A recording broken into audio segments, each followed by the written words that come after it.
Morning. So I'll start off with this analogy real quick, and then I'll go into telling my story. But about the 10th, 11th century, when a cartographer sat down to draw out a map, if he came to an area that was uncharted or was unknown to him, he kind of manifested that fear of that area by drawing like a sea monster on a map.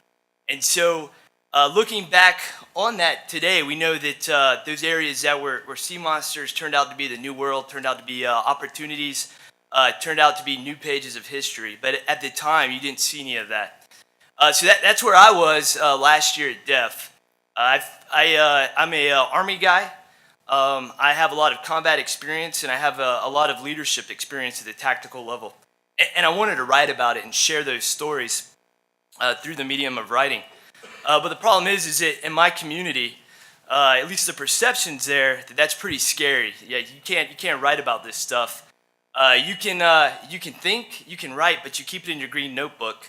You don't put it out there on the internet for other people to read and other people to discuss. So I came here to DEF last year, and I started a blog, but it was completely anonymous. Like I didn't want anybody to know I was writing.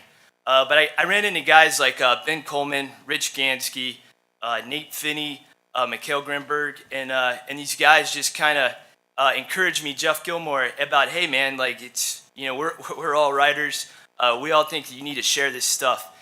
So through their personal example, and John Silk, who was here yesterday, I decided to kind of just put it out there and nail my whispers to the wall. And so over time, I linked up with Small Wars. They started publishing my stuff under my name.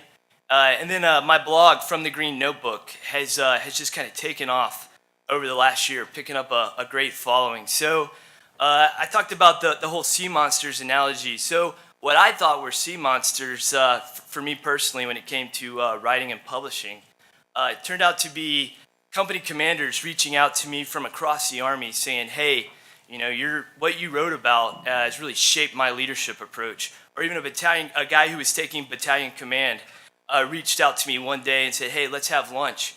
And just kind of talked about how it completely redefined for him what he was going to do in command after reading some of my posts.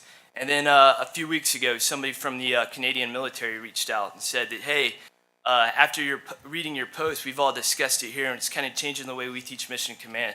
So it's just amazing how over just the course of a year, so much has changed for me.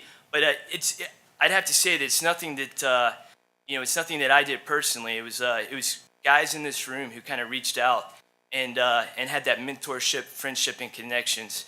And then, as Ben mentioned, Nate Finney's been doing this for a while and has got a pretty good platform out there.